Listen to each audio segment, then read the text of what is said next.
काजल एक अमीर घर की इकलौती लड़की थी। उसके डैडी दीपक चौधरी शहर के बड़े बिजनेसमैन थे। काजल बड़े लाड़ प्यार से पली थी। उसकी हर जिद पूरी की जाती थी। एक दिन काजल के कॉलेज में फंक्शन हुआ जिसमें वह लेट हो गई। काजल अपनी घड़ी देखकर बोली, ओह नो, हम बहुत लेट हो गए हैं निशा। चलो अब घर चलते हैं। चलो काजल, पहले मुझे घर छोड़ दो वरना मेरी आज बहुत डांट पड़ेगी। चलो निशा। काजल निशा को अपनी कार से उसके घर छोड़ने गई, इसलिए और भी देर हो गई। वहां से काजल अपने घर के लिए रवाना हुई। रात हो गई थी। एक सुनसान जगह पर उसकी कार खराब हो गई। काजल ने सोचा, अभी फोन करके डैडी को बता देती हूँ तो कुछ ना कुछ इंतजाम तो हो ही जाएगा। लेकिन मोबाइल निकाला तो वह परेशान हो गई। ओह नो, यह मोबाइल तो स्विच ऑफ हो गया। इसको भी अभी बंद होना था। अब मैं क्या करूँ? आसपास कोई दिख भी नहीं रहा है। यहीं वेट करती हूँ, किसी से लिफ्ट ले लेती हूँ। तभी एक बाइक पर दो लड़के वहां से निकले।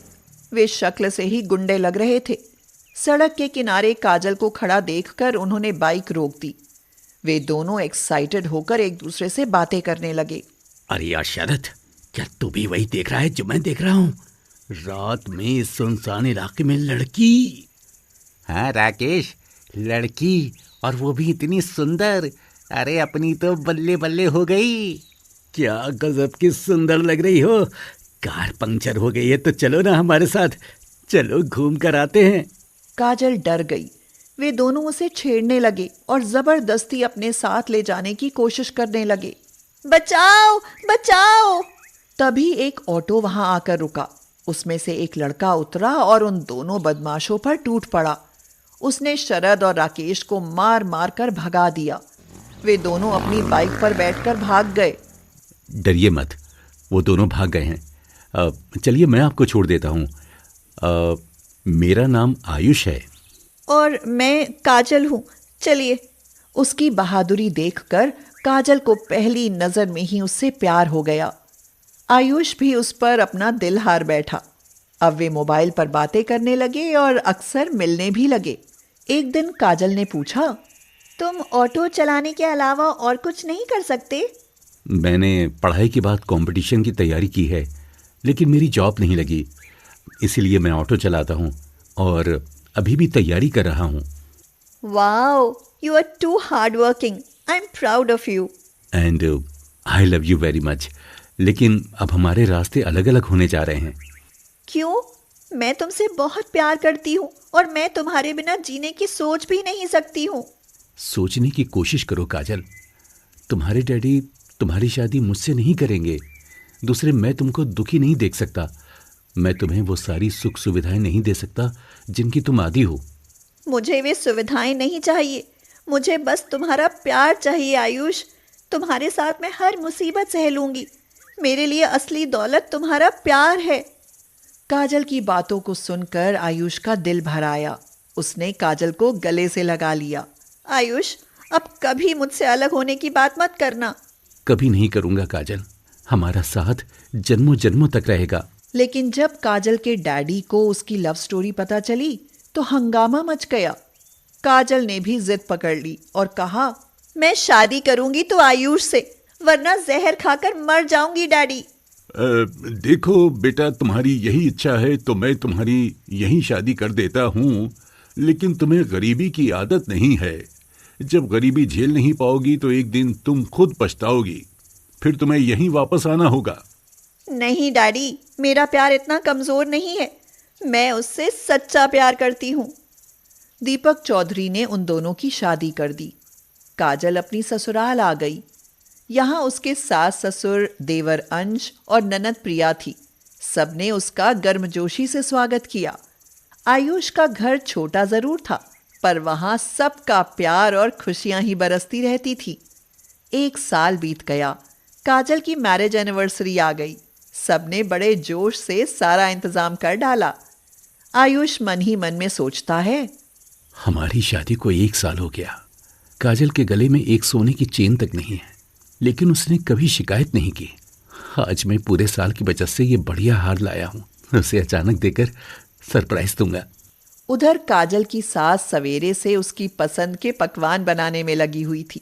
ससुर उसके लिए बहुत अच्छी सी साड़ी ले आए थे। काजल सब चुपचाप देख रही थी। भाभी, ये मैंने कमरे तक फूलों की रंगोली बनाई है, इस पर चलकर कमरे में जाना। और आज कमरे की डेकोरेशन मैंने की है, सरप्राइज है ये भी, शाम को देखना। मैंने अपनी बचत के रुपयों से ये सब किया है। तब तक उनके घर के बाहर एक कार आकर रुकी। उस कार से उतरकर दीपक चौधरी और उनकी पत्नी नीता अंदर आए। नीता ने अंदर आकर काजल को गले से लगा लिया और बोली, बेटी काजल, तुमने बेशक मुझे याद नहीं किया, लेकिन हम 1 साल तक बड़ी मुश्किल तुम्हारे बिना रह पाए। अब नहीं रह सकते। हमने सोचा आज तुम्हारी एनिवर्सरी है, इसलिए हम यहाँ चले आए। दीपक चौधरी मकान को ध्यान से देखते हुए बोले, पता नहीं तुम इस सड़े से मकान में कैसे रहती हो। अरे चलो हमारे संग, आज शहर के सबसे अच्छे होटल की बुकिंग करते हैं, वहीं तुम्हारी एनिवर्सरी मनाएंगे।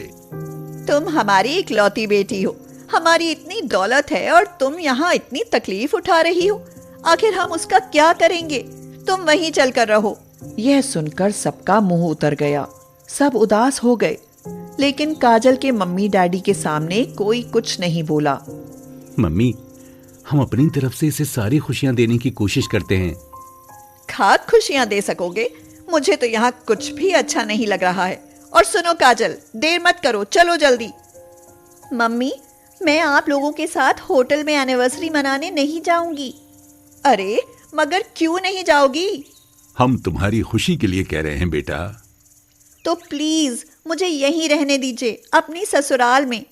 मैं अपनी एनिवर्सरी यहीं सबके साथ मनाऊंगी। मेरी इसी में खुशी है। मेरे लिए सबने कितने जोश के साथ अरेंजमेंट किया है, मैं इनका दिल नहीं तोड़ सकती। आप मेरी खुशी में शामिल नहीं होंगे क्या? मेरी रिक्वेस्ट है कि आप भी आज हमारे बीच थोड़ा रहकर देख लें। काजल के मम्मी डैडी ने एक दूसरे की ओर देखा। दोनों ने अपनी सहमति दे दी। काजल खुश हो गई। पूरे 1 साल के बाद उसके मम्मी डैडी उसके साथ थे। चलो काजल, कमरे में चलकर केक काटो। चलो सब लोग। काजल और आयुष ने केक काटा। तभी अंश ने काजल के ऊपर फूल बरसा दिए और आयुष बोला, काजल, आज तुम्हें देने के लिए मेरे पास 2 सरप्राइज हैं। क्या सरप्राइज है, बताओ। आयुष ने हार निकाला और काजल के गले में पहनाता हुआ बोला, यह हार कैसा लगा? और हाँ, पूछने मत लग जाना कितने का है, कैसे मैनेज कर पाओगे? काजल के ससुर जी ने साड़ी लाकर बहू को दी। साड़ी कीमती थी। काजल की सास ने सारे व्यंजन वहां पड़ी मेज पर लाकर रख दिए। फिर काजल को वे अपने हाथों से बड़े प्यार से खिलाने लगी। फूलों की रंगोली पर चलकर काजल कमरे में गई। तभी लाइट जली। इतने भव्य ढंग से स्वागत और कमरे की सजावट देखकर सब दंग रह गए। काजल बहुत खुश थी। तभी उसे कुछ याद आया। आयुष, एक सरप्राइज तो ये सोने का हार हो गया, और दूसरा सरप्राइज क्या है? आयुष ने अपॉइंटमेंट लेटर जेब से निकाला और बोला, मेरी बैंक मैनेजर की पोस्ट पर नियुक्ति का लेटर कल शाम को ही आ गया था, लेकिन मैंने किसी को नहीं बताया। यही दूसरा सरप्राइज है। धन्य हो प्रभु, आपने इतनी सारी खुशियां एक साथ दे दी। दीपक चौधरी और नीता ने ऐसा प्यारा माहौल कभी देखा ही नहीं था। जब वे अपने घर की ओर चले तो बोले, बेटी, तुम खुश हो ये देखकर हमें बहुत खुशी हुई। सचमुच प्यार पैसे का मोहताज नहीं होता। अब हमको भी ये महसूस हो गया है। ये हमारी भूल थी कि खुशियां पैसे से मिलती हैं। तुम दोनों की जोड़ी हमेशा सलामत रहे। अब हम आते जाते रहेंगे बेटी, अब हमें भी यहाँ अच्छा लगता है। कम्मो अपने बेटे राहुल और बहू यामिनी के साथ रहती थी। कम्मो को तो यामिनी शुरू से ही पसंद नहीं थी। हर काम में मीन मेख निकालना कम्मो की आदत बन चुकी थी। यामिनी भी अपनी सास की इस आदत से बहुत परेशान हो गई। अरे बहू, ये क्या बाजार से सड़ी हुई बासी सब्जियां उठा लाई? लगता है बेकार साग सब्जी खिलाकर हमें मारने का इरादा है। अब तो भगवान ही बचाए। माँ जी, आपको तो जब देखो लड़ने का बहाना चाहिए। अभी 4 लोगों को इकट्ठा करूं तो वही बता देंगे कि सब्जी बासी है या ताजी। हाँ हाँ ठीक है, भला तुमसे कोई जीत पाया है? तुमसे तो 4 गांव के आदमी भी नहीं जीत सकते बहस करने में। चलो अब जो भी लाई हो वो बना लो, भूख के मारे आते से कुड़ गई हैं।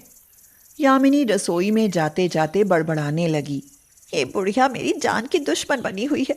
न जाने किस दिन पीछा छूटे इनसे, जब देखो तब लड़ने के लिए तैयार। क्या हुआ यामिनी, अकेले क्या बड़बड़ा रही हो?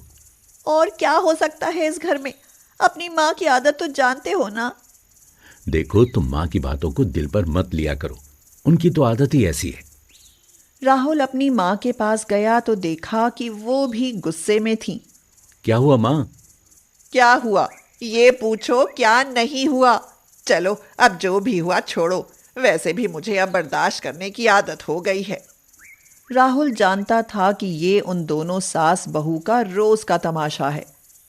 कुछ दिनों बाद राहुल ने यामिनी से कहा, यामिनी, तुमसे कुछ बात करनी है।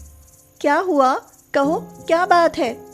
मैंने अपने दोस्त के पास जो कमेटी डाली थी ना, आज पता चला कि वो सारे पैसे लेकर भाग गया। मेरे साथ साथ और भी बहुत लोगों का पैसा लेकर भागा है। दिमाग चकरा रहा है। मैंने तो अपने जीवन भर की कमाई शेयर में लगा दी। पुलिस को इन्फॉर्म कर दिया है, अगर वो नहीं मिला तो। ये क्या हो गया राहुल, वो शेयर तो आपने अपनी बहन विधि की शादी के लिए डाले थे। 3 महीने बाद शादी है, अगर पैसे नहीं मिले तो हमारी विधि की शादी टूट जाएगी और बदनामी होगी सो अलग। मुझे भी बहुत चिंता हो रही है यामिनी। बाहर से उनकी बातें सुनती हुई कम्मो माथा पीटती हुई बोली, अरे ये सब इस नाश पीटी का करा धरा है। इसी ने सलाह दी थी कि कमेटी डाल लो, उससे पैसा बढ़कर मिलेगा और विधि की शादी धूमधाम से हो जाएगी। अरे अब क्या होगा मेरी बच्ची का, बारात दरवाजे से लौट जाएगी, मेरी बेटी बिन ब्याही रह जाएगी। हाय माँ, थोड़ा हौसला रखो, मैं पहले ही बहुत परेशान हूँ। इस तरह की बातें करके और परेशान मत करो। कई दिन बीत गए, ना तो वह आदमी ही मिला और ना पैसा। राहुल की इतनी आमदनी नहीं थी कि वह घर के खर्चे के साथ साथ अपनी बहन की शादी के लिए भी 3 महीने में पैसा इकट्ठा कर ले। राहुल, मैं तो कहती हूँ ये घर बेच दो, दिन कम बचे हैं, आखिर इतना पैसा कहाँ से आएगा। ये क्या कह रही हो माँ जी आप, घर बेचकर क्या फुटपाथ पर रहेंगे। कोई सोने की खदान तो तुम्हें मिलने से रही, मुझे तो इसके अलावा और कोई चारा नहीं दिखाई दे रहा। कम्मो भी तो सही कह रही थी। आखिर वकील लड़का ढूंढा था विधि के लिए, अगर ये शादी टूट गई तो ऐसा लड़का आसानी से नहीं मिलेगा। अगले दिन यामिनी सब्जी लेने मंडी गई तो उसने देखा कि एक ठेले पर एक औरत बासी सब्जियां बहुत सस्ते में बेच रही थी। बहन, ये सब्जी तो बहुत सस्ते भाव में बेच रही हो। हाँ बहन, मजबूरी है, पति बिस्तर पर बीमार पड़े हैं, घर में बच्चे भूखे हैं। आज कुछ राशन का अनाज बेचकर ये सब्जियां खरीदी हैं, इन्हें बेचकर ही गुजारा कर रही हूँ। कम से कम बच्चों को पेट भर खाना तो मिल ही जाता है। उसकी बातें सुनकर यामिनी ने फटाफट सब्जियां खरीदी और घर आ गई। घर आकर राहुल से बोली, मुझे कुछ पैसे चाहिए राहुल, मैं अब सब्जी बेचा करूंगी। तुम्हारा दिमाग तो नहीं खराब हो गया है? तुम और सब्जी बेचोगी? आज मैंने देखा कि जब एक औरत बासी सब्जियां बेचकर अपने बच्चों की ज़रूरतें पूरी कर सकती है तो मैं क्यों नहीं। ये तो हमारी नाक कटवाने में लगी है। कोई क्या कहेगा कि कैसी मजबूरी आन पड़ी जो कम्मों की बहू सब्जी बेच रही है। माँ, विधि की शादी के लिए पैसा इकट्ठा करना है। आप काम नहीं आमदनी देखो, अगर रिश्ता टूट गया तब होगी बेइज्जती, सब्जी बेचने से नहीं। तुमने हमारी मानी ही कब है। जाओ बेचो सब्जियां, लेकिन ध्यान रखना घर का काम भी तुम्हें ही करना पड़ेगा। मैं कोई नौकरानी नहीं हूँ जो तुम बाहर रहोगी और मैं तुम्हारे घर के काम करूंगी। हाँ माँ जी, आप चिंता मत करो, मैं सब कर लूंगी। यामिनी ने राहुल से पैसे लेकर सब्जी लगाने के लिए एक ठेले का इंतजाम किया, जिस पर उसने मंडी से ताज़ी और हरी सब्जियां लाकर रखी। आइए, हरी सब्जियां ले जाइए, दूर भगाए बीमारी, ऐसी हैं हरी हरी ताज़ी सब्जियां हमारी। अरे वाह, तुम्हारी सब्जियां तो बहुत ही ताज़ी और हरी हैं। ये कटहल और पालक किस भाव दिया है? आज हमारे काम का पहला दिन है, इसलिए सारी महंगी सब्जियां केवल 40 रुपए किलो हैं। आपका जो मन करे ले जाइए। अरे वाह, सारी सब्जियां 40 रुपए किलो, फिर तो मैं सारी अच्छी अच्छी सब्जियां खरीद लेती हूँ। उस औरत ने झटपट कई सारी सब्जियां खरीद ली। देखते ही देखते दोपहर तक यामिनी की सारी सब्जियां बिक गई। यामिनी मुस्कुराती हुई घर पहुंची तो कम्मो ने पूछा, बहुत मुस्कुरा रही हो, क्या बात है? लगता है कुबेर का खजाना मिल गया है तुम्हें। कुछ ऐसा ही समझिए माँ जी, मैं सारी सब्जियां बेच आई हूँ। ये देखो माँ जी, पैसे। तुमने इतनी जल्दी इतने सारे पैसे कमा लिए? क्या इतनी जल्दी सारी सब्जियां बिक गईं? हाँ माँ जी, सब बिक गईं। अब इन पैसों से कल और सब्जियां लाऊंगी। देखना, विधि की शादी बड़े धूमधाम से होगी। अभी 3 महीने हैं हमारे पास, देखती हूँ कि कितना कमा लोगी। माँ जी, विधि की शादी आपकी ही नहीं, मेरी और मेरे पति की भी इज्जत का सवाल है, और हमारी इज्जत पर आँच आए, मैं ऐसा हरगिज नहीं होने दूंगी। तभी अंदर कमरे में से विधि परेशान होती हुई निकली। कम्मो ने पूछा, अब तुझे क्या हुआ? तेरी शक्ल पर 12 क्यों बजे हैं?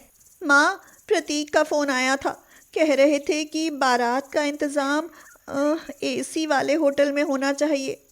माँ, मैं कोई जवाब नहीं दे पाई। अब उन्हें कैसे बताऊं कि भैया का सारा पैसा कोई लेकर भाग गया है। अब हम गरीब हो गए हैं। विधि, उनसे कह देना कि हम पूरी कोशिश करेंगे। पूरी कोशिश करेंगे? कहाँ से करेंगे? हाथ में कटोरा लेने की नौबत आ गई है, बात करती है। यामिनी चुपचाप वहां से चली गई और अगले दिन और सब्जियां बेचने लगी। इसी तरह 1 महीना गुजर गया। यामिनी को सब्जी बेचने का अच्छा अनुभव हो गया था। अब वह सब्जी के थोक विक्रेताओं से बड़े पैमाने पर सब्जियां खरीदती और मंडी वालों को बेच देती, जिससे उसकी मोटी कमाई होने लगी। अब सभी लोग बहुत खुश थे। धीरे धीरे कम्मो भी यामिनी की सब्जी और घर के काम में उसकी मदद करने लगी। राहुल भी यामिनी की मेहनत और काम देखकर नौकरी छोड़कर उसकी मदद करने लगा। अब उनका सब्जी व्यापार कई मंडियों में चलने लगा। 3 महीने में उन्होंने विधि की शादी का बहुत अच्छा प्रबंध किया और खूब धूमधाम से उसकी शादी की। बहू, मैं तुम्हें हमेशा गलत समझती रही, लेकिन तुमने तो मेरी बेटी की शादी उनके मन मुताबिक कर दी। बहुत संघर्ष किया है तुमने, मुझे तुम पर गर्व है। गर्व कैसे नहीं होगा माँ? तुम्हारी गरीब सब्जी वाली बहू की पहचान अब सब्जियों के बड़े व्यापारी के रूप में होती है। हाँ, जानती हूँ। तुम जुग जुग जियो और यूं ही सफलता की सीढ़ियां चढ़ती रहो। ये कहकर कम्मो ने यामिनी को अपने गले से लगा लिया